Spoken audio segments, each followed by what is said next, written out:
İran İslam Cumhuriyeti, siyasi yapılanması yönünden kendisine özgü yönleri olan bir ülke. Dışarıdan bakıldığında oldukça karmaşık bir yapısı olan bu ülkenin siyasal yapısını GZT İran serisinin ilk videosu olan bu video ile sizler için 10 soruda ele aldık. Ben Oral Tuğa. İran Araştırmaları Merkezi yani İran'da görev yapıyorum. Bundan böyle GZT 10 serisinde sizlerle olacağım ve birlikte İran'ı konuşacağız. Bu ilk videoda da İran'daki siyasal sisteme, kurumlara ve şimdiki rehber Ali Hamene'ye yakından bakacağız. Ayrıca içeriye geçmeden önce sizlerden bir ricam olacak. GZT olarak sizlere doğru ve kaliteli içerikler çıkarmak ve bu bilgileri aktarabilmek için büyük bir özveriyle çalışıyoruz. Sizler de kanalımıza abone olarak bizlere destek olabilirsiniz. O zaman hazırsanız GZT 10 başlıyor.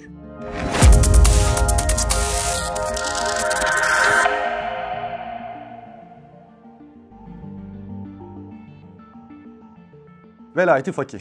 İran'daki mevcut sistemi anlamak için incelememiz gereken ilk kavram bu kavram. Zira bu kavram İran İslam devriminin mevcut siyasal sisteminin en önemli ve en temel yapı taşı. Başka bir deyişle velayeti fakihin ne olduğunu anlamadan İran'daki sistemi anlamak mümkün değil. Fakihlerin velayeti olarak kabaca tercüme edilebilecek olan bu kavramı en özet haliyle şöyle izah edelim. İran İslam Cumhuriyeti Anayasası'nda resmi mezhep olarak tanımlanan 12 imam şiasına göre Hazreti Muhammed'in vefatından sonra ortaya çıkan halifelik makamı ile birlikte onun soyundan gelen masum ve mazlum kabul edilen 12 imamın peygamberin meşru halefi olduğunu inanılıyor. Kerbela hadisesinde Hazreti Hüseyin ve ailesinin katlini bir dönüm noktası olarak gören bu inanca göre 12. imam olan İmam Mehdi gaybete karışmış yani kaybolmuştu. Bugün bu inanca mensup kişiler İmam Mehdi'nin tekrar zuhur etmesini bekliyor. Daha kavramsal bir ifadeyle söylersek bir intizar halindeler. 1925'te şahlığını ilan edişinin ardından Rıza Pehlevi ülkesini batılı tarzda modernleştirme çabasına girdi. Bu yolda tavizsiz bir şekilde gerçekleştirdiği reformlar özellikle ülkedeki milliyetçi ve muhafazakar kesimler tarafından geleneklere aykırı olması sebebiyle olumsuz karşılanmış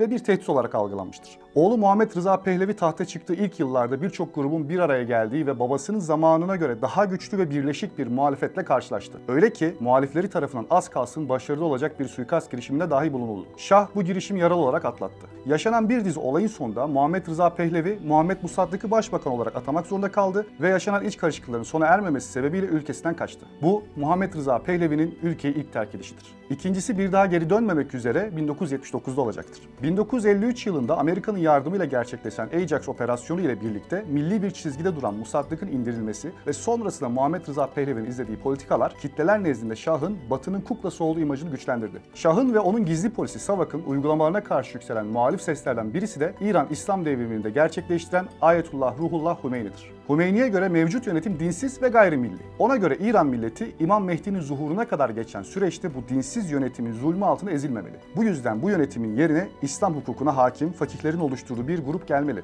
Yani fakihlerin velayetinde bir İran olmalı. Hümeyni'nin bu eleştirileri onun tutuklanmasına sebep oldu ve Ayetullah olmasının da verdiği dokunulmazlığın ihlali sebebiyle halk nezdinde kitlesel bir tepki oluştu. 1963 yılında yaşanan ve tarihe 15 Hordat ayaklanması olarak geçen protestolar sonunda Hümeyni serbest bırakılarak ülkeden sürgün edildi. Hümeyni, velayeti fakih düşüncesini bu sürgün yıllarında iyice geliştirdi ve yaşanan bir dizi olay sonucunda ortaya çıkan İran İslam devrimi ile birlikte bu düşünce iktidar oldu.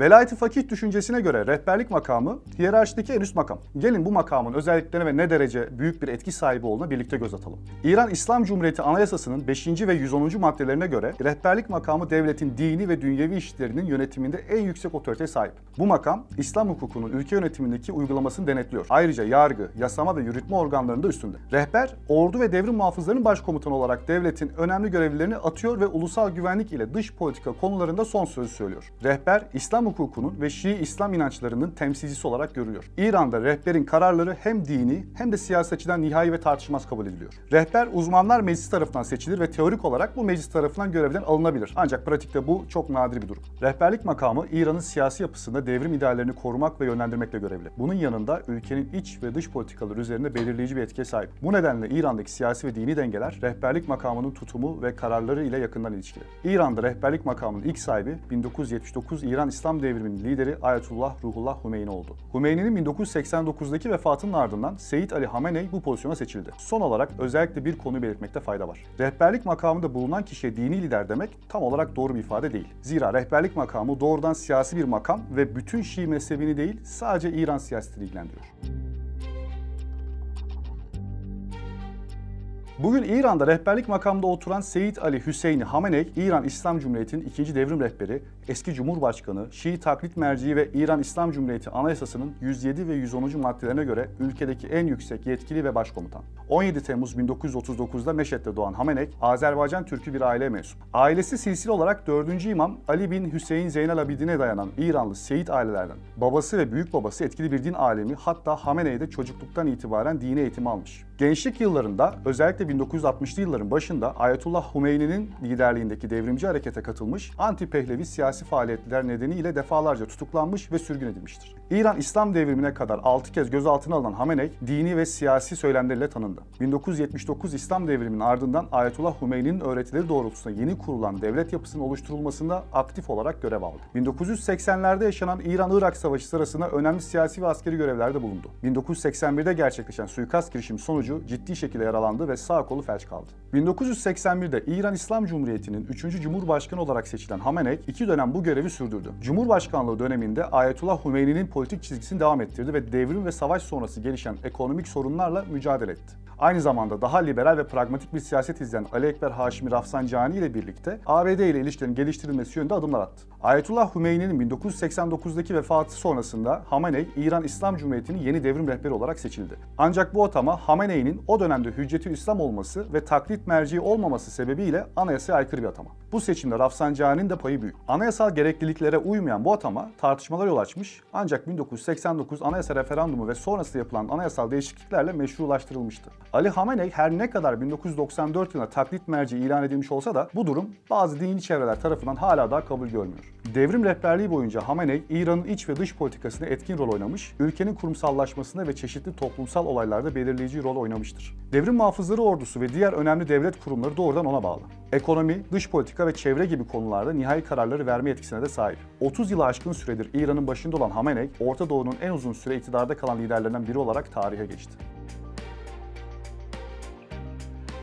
İran İslam Cumhuriyeti'nde Cumhurbaşkanlığı makamı ülkenin anayasal yapısında önemli bir role sahip olup yürütme erkinin başında yer alıyor. İran'da Cumhurbaşkanı halk tarafından doğrudan 4 yıllığına seçiliyor ve en fazla 2 dönem üst üste bu görevi sürdürebiliyor. Cumhurbaşkanının görev ve sorumlulukları İran Anayasası'nda belirtiliyor. Bu görevler arasında hükümetin başında olmak, bakanları atamak ve parlamento tarafından onaylanmalarını sağlamak, ulusal ve uluslararası düzeyde İran'ı temsil etmek, yasama organı ve diğer devlet kurumlarıyla koordinasyonu sağlamak, ülkenin genel politikalarını belirlemek ve uygulamak yer alıyor. Ayrıca Cumhurbaşkanı yasaların ve ulusal bütçenin uygulanmasından da sorumlu oluyor. Ancak İran'ın siyasi yapısında Cumhurbaşkanı'nın yetkileri devrim rehberi tarafından belirlenen çerçevede sınırlı. Rehber, ülkenin dini ve siyasi lideri olarak önemli kararlar ve politikalar üzerine son söz hakkına sahip olduğu için Cumhurbaşkanı'nın rolü bazen sembolik olarak algılanabiliyor. Özellikle dış politika, savunma ve güvenlik gibi konularda rehberin etkisi ağır basıyor. Onun veto ettiği hiçbir şeye Cumhurbaşkanı evet diyemiyor. Cumhurbaşkanlığı seçim süreci adayların Anayasayı Koruyucular Konseyi tarafından onaylanmasıyla başlıyor ve bu konsey adayların İslam Cumhuriyeti'nin ilkelerini ve İslam'a bağlılıklarını değerlendiriyor. Her seçim öncesinde bu konseyin veto ettiği adaylar tartışma konusu oluyor. İslami Şura Meclisi'nin üyeleri genel seçimlerle belirli bir dönem için halk tarafından doğrudan seçiliyor. Meclis üyeleri İslam Cumhuriyeti'nin değerlerine bağlılıklarını ve yeterliliklerini kanıtlamak zorunda. Bu nedenle adayların seçimlere katılmadan önce Anayasayı Koruyucular Konseyi tarafından onaylanmaları gerekiyor. İslami Şura Meclisi'nin ana görevleri şunlar: yasama yetkisi, bütçenin onaylanması, hükümetin denetimi, uluslararası anlaşmaları ve sözleşmeleri inceleme ve onaylama, genel politikaların belirlenmesi. Anayasayı Koruyucular Konseyi, İran İslam Cumhuriyeti'nin siyasi yapısında kritik bir rol oynayan ve anayasayı koruma görevini üstlenen bir kurum. 1979 İslam Devrimi'nin ardından kurulan bu konsey, İran'ın yasal ve siyasal sisteminin temel taşlarından biri olarak kabul ediliyor. Anayasayı Koruyucular Konseyi'nin başlıca görevleri ve yetkileri şunlar: yasama sürecinin gözden geçirilmesi. İslam Şura Meclisi tarafından kabul edilen tüm yasalar Anayasayı Koruyucular Konseyi tarafından anayasaya ve İslam şeriatının uygunluğu açısından gözden geçirilir. Konsey, yasaların İslam hukuku ve anayasayla çelişip çelişmediğini değerlendirir. Konsey, anayasaya veya İslam hukukuna aykırı bulduğu yasaları veto edebilir. Bu durumda yasa tekrar İslami Şura Meclisi'ne gönderilir ve gerekli düzenlenmelerin yapılmasını istenir. Cumhurbaşkanlığı, parlamento ve uzmanlar meclisi seçimlerinin yanı sıra diğer önemli seçimleri de gözetler ve denetler. Adayların yeterliliklerini değerlendirir ve seçimlerin adil bir şekilde yürütülmesini sağlar. Özellikle İslami Şura Meclisi ve Cumhurbaşkanlığı seçimlerinde adayların İslam Cumhuriyeti'nin değerlerine ve ilkelerine bağlılıklarını denetler ve onaylar. Anayasayı Koruyucular Konseyi'nin yapısı 12 üyeden oluşuyor ve bu üyelerin yarısı doğrudan rehber tarafından atanırken diğer yarısı yargı tarafından seçiliyor ve parlamento tarafından onaylanıyor. Bu yapı konseyin hem dini hem de yasal otoriteleri temsil etmesini sağlıyor. Konseyin bu görevleri İran'ın siyasi yapısında önemli bir denge ve kontrol mekanizması işlevi görüyor. Ancak Bu yetkileri nedeniyle konsey siyasi tartışmaların ve eleştirilerin odağında da yer alabiliyor. Özellikle seçim süreçlerinde adayların onaylanması ve yasaların anayasaya uygunluk değerlendirmeleri, siyasi çekişmelerin ve İran toplumunun çeşitli kesimlerinin taleplerinin önemli bir parçası haline geliyor. Anayasayı Koruyucular Konseyi, İran'ın dini ve siyasi yapısının birleştiği ve ülkenin siyasi geleceğinin şekillendirildiği bir nokta.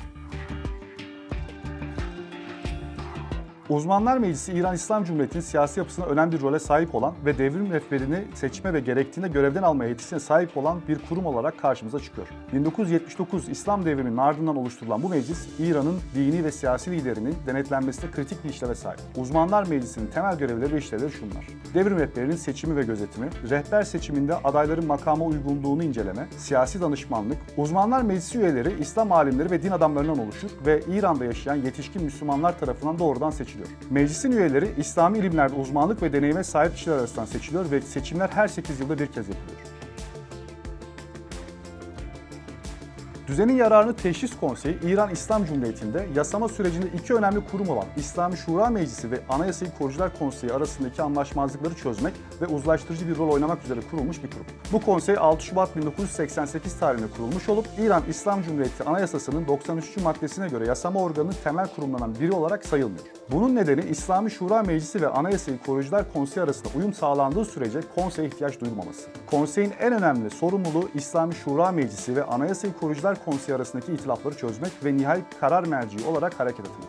Bu iki kurum arasındaki çatışmalar toplumsal talepler ve İslami esaslar arasındaki dengesizlikten kaynaklanıyor. Konseyin kuruluşundan önce bu çatışmalar nedeniyle ülkenin politika yapım süreci durma noktasına gelmişti. Ayetullah Hümeyni bu sorunu çözmek amacıyla geçici olarak yasalar çıkarabilecek bir konseyin oluşturulmasını emretmişti. 1989 Anayasa değişikliği ile konsey anayasaya entegre edilmiş ve anayasal bir zemine oturtulmuştur. Konsey, İslam devletinin genel politikalarını belirlemede ve devrim rehberine danışmanlık yapmada önemli bir rol oynuyor. Anayasayı Koruyucular Konseyi'nin ve devrim rehberinin paralelinde hareket eden konsey, muhafazakar cenahın bütün ülke genelinde kontrolünü arttıran bir faktör olarak varlık gösteriyor. Bugün konsey toplamda 51 üyeden oluşuyor ve üyeler 5 yıllık süre zarfının ardından devrim rehberi tarafından yeniden atanabiliyor.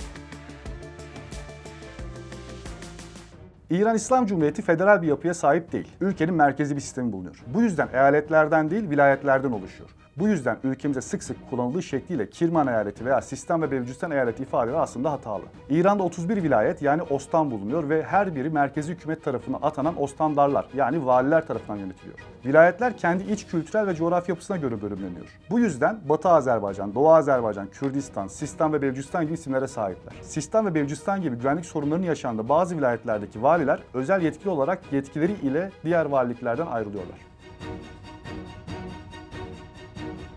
İran esasında sivil toplum açısından aktif bir ülke ancak devlet tarafından bir dizi zorluk ve sınırlamalar ile karşı karşıya kalıyor. İran'da sivil toplum kuruluşları genellikle hükümetin sıkı denetimi ve çeşitli kısıtlamalar altında faaliyet gösteriyor. Bu kısıtlamalar ifade özgürlüğü, toplanma özgürlüğü ve örgütlenme özgürlüğü gibi temel haklar üzerine etkili olabilmekte ve sivil toplum kuruluşlarının etkinliğini sınırlamaktadır. İran'daki sivil toplum kuruluşları arasında insan hakları grupları, kadın ve çocuk hakları savunucuları, çevre örgütleri, mesleki birlikler ve yardım kuruluşları gibi çeşitli gruplar bulunuyor. Ne var ki İran hükümeti sıklıkla sivil toplum kuruluşlarını ve aktivistlerini yakından izliyor ve zaman zaman baskı uyguluyor. Bu durum özellikle siyasi olarak hassas kabul edilen konularda aktif olan gruplar için daha yaygın. İran'da sivil toplum üzerindeki bu baskılar uluslararası toplum tarafından eleştiriliyor ve insan hakları ihlalleri olarak değerlendiriliyor. Ancak yine de siyasi hareket ve toplumsal mobilizasyon konusunda siyasi aktivistlerin ve sivil toplum örgütlerinin rolü küçümsenemez. İran siyasal sistemini 10 dakikaya sığdırarak anlatmak elbette kolay değil. Ancak 10-10 serisi boyunca işleyeceğimiz diğer konular içinde yer yer bu sistemin parçalarını daha detaylı bir şekilde ele alacağız. Kanalı takip edip bildirimleri açarsanız bu videolardan haberdar olabilirsiniz. Önümüzdeki videoya kadar şimdilik hoşçakalın. 1925'te şahlığını ilan edişinin ardından Rıza Pehlevi ülkesini batılı tarzda modernleştirme çabasına girdi. Bu yolda tavizsiz bir şekilde gerçekleştirdiği reformlar özellikle ülkedeki milliyetçi ve muhafazakar kesimler tarafından geleneklere aykırı olması sebebiyle olumsuz karşılanmış ve bir tehdit olarak algılanmıştır.